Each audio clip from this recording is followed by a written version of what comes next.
Hey guys, and welcome back to my Let's Play of Sonic Colors for the Nintendo Wii.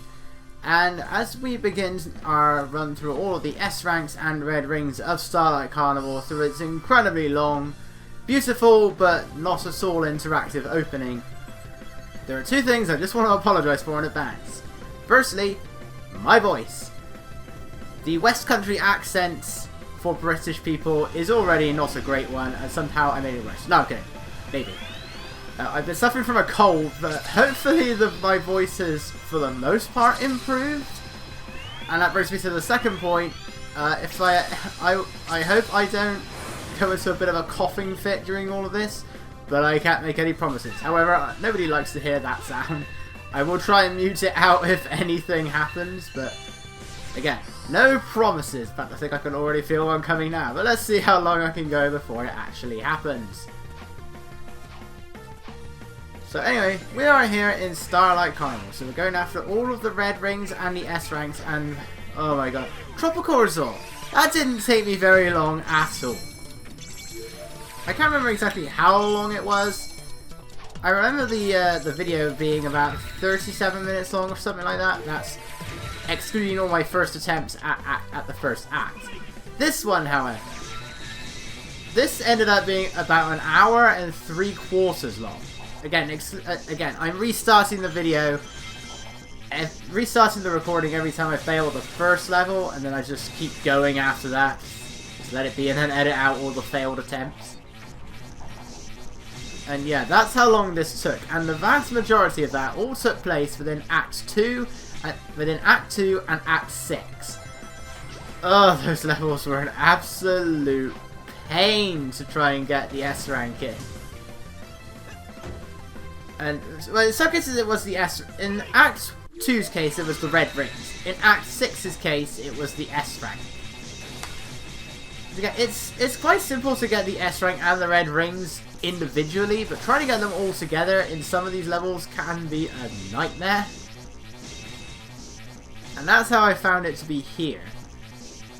And in some cases, it's very simple to get both of them together. In fact, while Act 2 was a nightmare to get the red rings in, getting the S rank is absolutely no problem whatsoever.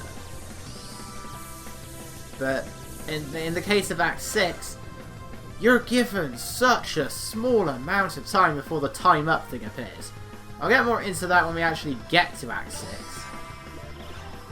These are the sort of red rings you've got to watch out for. There is a red ring, not on this pathway, but on the wider one that we're about to get onto. So try to remain to the left. I think it's at the very left. Yeah, there we go. Not the left. That's clearly the right. That was clearly the right. Anyway, try and take out as many of these motorbugs as you can for the points. Eventually, I think you do stop getting a quick step bonus. I think. I mean, it's still going at the moment, so I don't know how long it lasts. But and try and boost into the rings. If you're in like the little pathway next to the red ring, next to the rings, you should automatically suck them in. That was the thing with Sonic Unleashed. If you were boosting, you automatically drew in any rings that were nearby. I do, however, find that the radius of it goes down with each individual game. So like in Sonic Unleashed, either version really, but especially the HD version, you could be a long way from the rings. As long as you're boosting, you're still going to pull them towards you. I feel it was made a little bit smaller for this game. And then in Generations, it's barely there at all. It's the one that I even decided to keep it, because you have to be right next to the ring in order to get it to follow you. So I don't even know why it's in the game in the first place.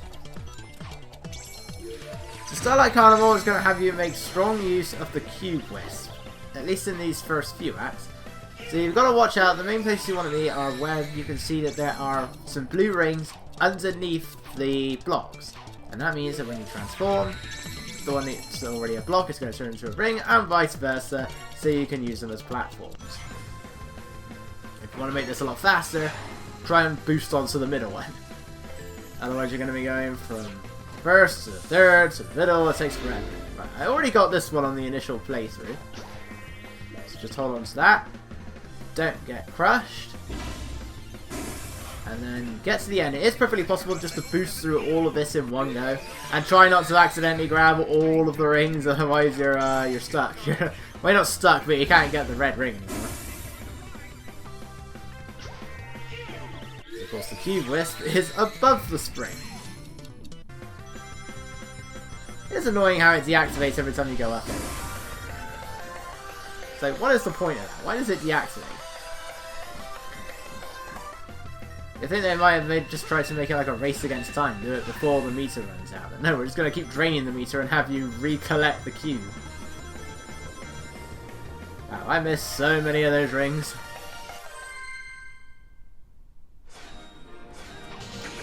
And that's it. That's the longest out. 5 minutes, 30 seconds. Starlight Carnival at 1 is a long one. I don't know why it's such a lengthy stage. It just is. I mean, the first stage seems to be, but I guess among everything, it's like, look at the colors. This is the Nintendo Wii. We can make the Nintendo Wii look great. I mean, earlier the same year, I think, we had Super Mario Galaxy 2, which had already looked great, as does the first game, so it's kind of pointless. Alright, this right here. This act took me such a long time to do. I don't remember how long it took, I just remember it took forever, and part of that is all because, well, firstly, I missed one of the red rings. I think it's the one in question here. No, actually, it's not the one that's really annoying to get, actually. I got that one, it was this one. This one I missed. I tried to go upwards instead of downwards. But upwards is where we get the uppermost pathway. Now we get to this. But I missed this one. That's why all of these other ones that they're collected already. It's why the meter is full. And it's why I already had an S rank. Because I still got the S rank, it's just that I missed the first red ring. I don't know where I'm going with this. I know I do.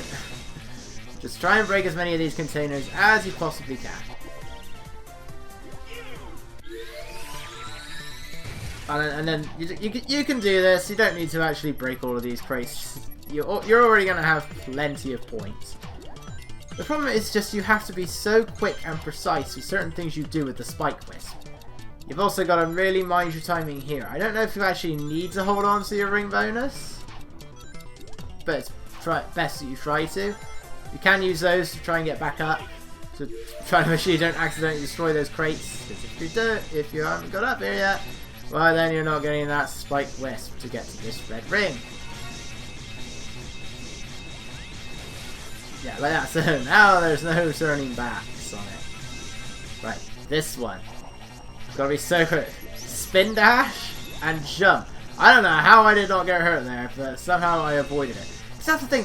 The Spike Wisp does like to get stuck on corners, and I don't know why. Like, there are times where it just stops for no reason. It does that in Generations as well, except it's a hell of a lot worse in Generations, and in the other issue in Generations there are times where it does the opposite. Sometimes it doesn't move, other times it doesn't stop moving. See, I could have gotten her. I got that S rank on the time bonus as well, but like without the ring bonus. So it was alright. I could have gotten her. It's just, how did I not get her? But yeah, that last red ring is an absolute pain. And with that said, I think we have another one here. No, I'm wrong. Actually, I'm thinking of the next act. Granted, this one is kind of annoying as well, but this one isn't too bad. It's the last red ring that can be annoying when you're trying to get the S rank. Because the last red ring is located right underneath one of those electrical spinners. That's nice, isn't it? They're placed right above the electrical enemy. So you've really got to mind your height. So make sure you turn around and that spring will come back. And you'd think it would have followed you already, but no. It comes back, and then you've got to try and get that red ring before you run out of time. And I guess on this occasion they decided, yeah, you can go after all of these red rings in one go. Because we still made the platforming possible. Or I guess you could just fall off the spring and they gotta give you another way back up.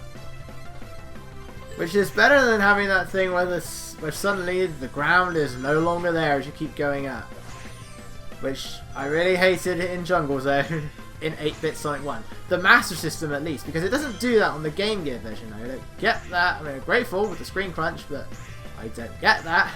And then they decided to bring it back for Sky Road in Sonic Lost World. Why? It makes no sense. How is the ground suddenly not there?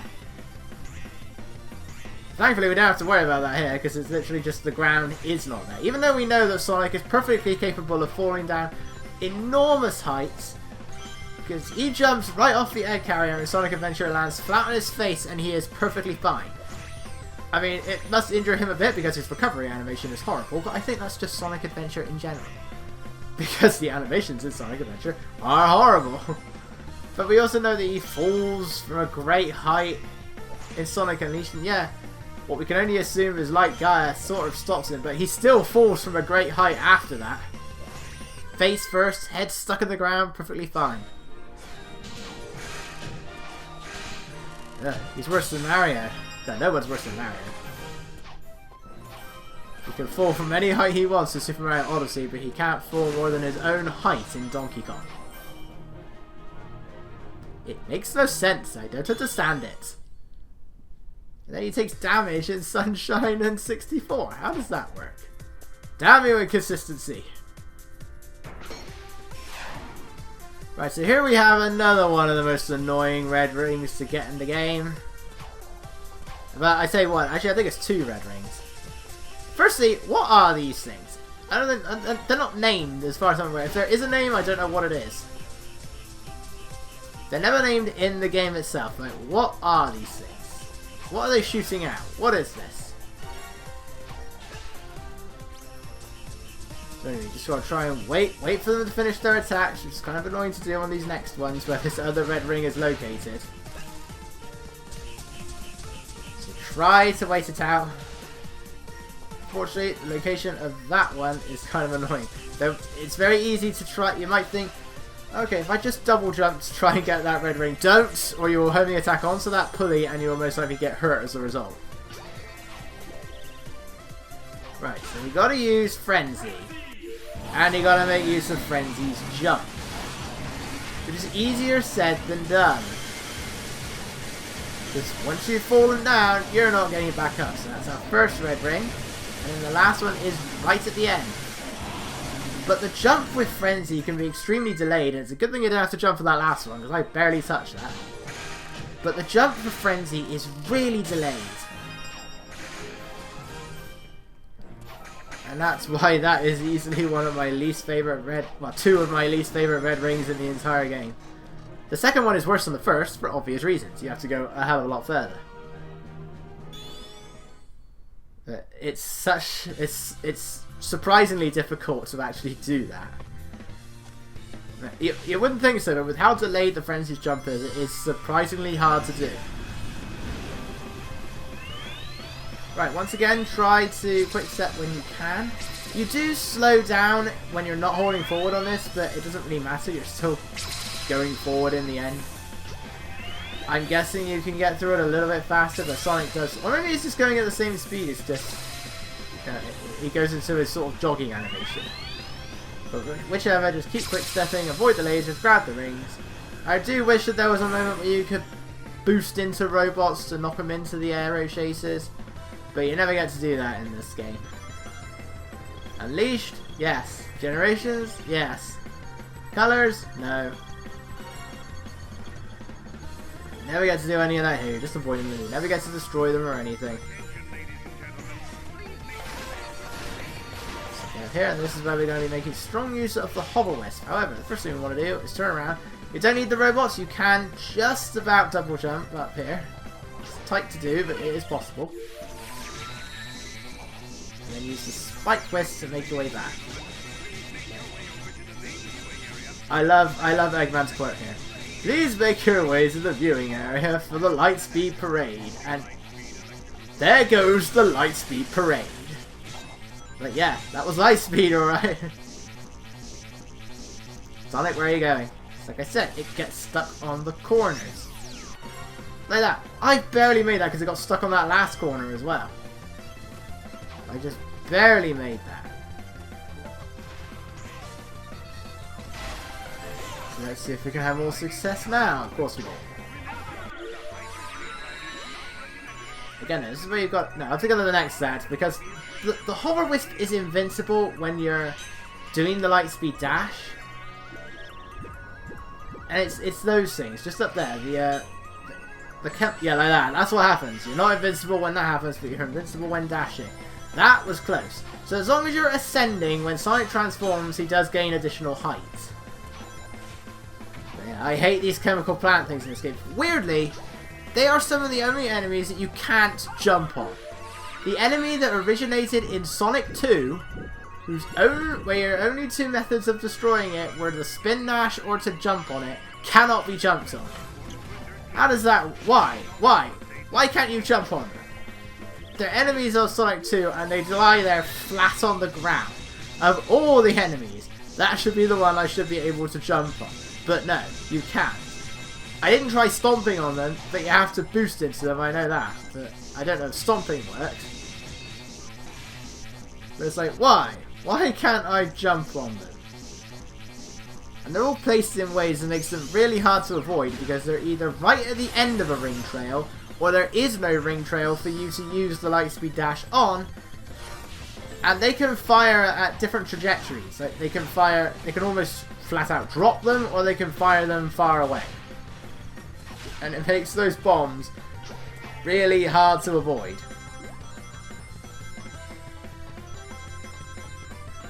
So let's do this now, At least I still give you plenty of rings here for you to get your ring bonus back. This is why I like the Hover Wisp. You can get some great airtime and go far distances with it. I still don't get why they didn't make the Lightspeed Dash part of Sonic's regular moveset. But regardless, I like the Hover Wisp. I like its music.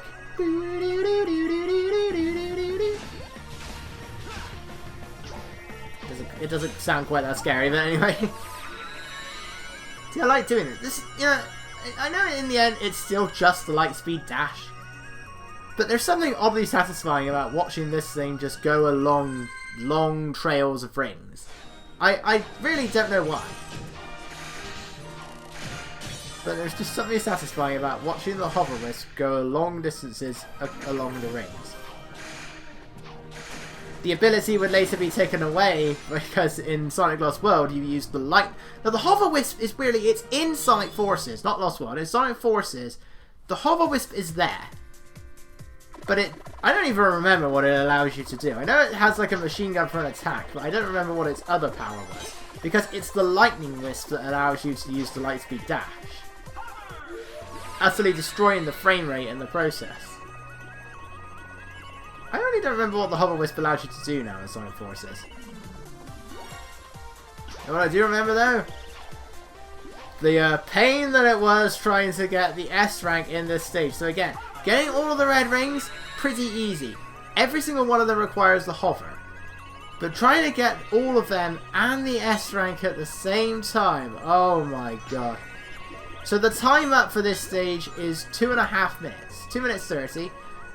And if you're going after all the red rings, you are barely going to make it at all. Really, you are barely going to make it. And you have to time your use of the Hover Wisp around that beginning section. Otherwise it's going to disappear too early, or... Which is, I don't think that's so bad when you're going down, when you're going under there, but when you're trying to get back up again, yeah, you're stuck. You're just going to fall back down unless you can land on the platform. But you're not going to be able to have time to go back up again at the end. Once again, we have those really annoying chemical plant things. And sometimes, that happens sometimes. So it makes me invincible to them here. But that happens sometimes. Sonic just likes to stop for no reason when I'm doing that one Lightspeed Dash. And this is timed, by the way. It's only there for so long. I don't know if that includes the red ring, whether or not that disappears. I'm going to assume it does, because this one disappears when the switch goes. So I assume the other one disappears as well. But it's like there's no ring trail now, which means I've got to be really careful. Thankfully you do have these guys to help you out. Which is honestly faster than using the hover wisp. And that's the main way you're going to get the S rank, is as long as you can... If you just homie attack those metal spinners, you can get up there way faster.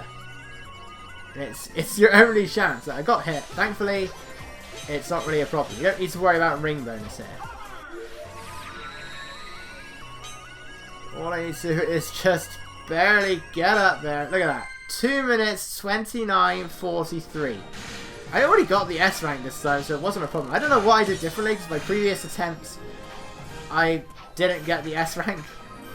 I was still stuck on the A rank.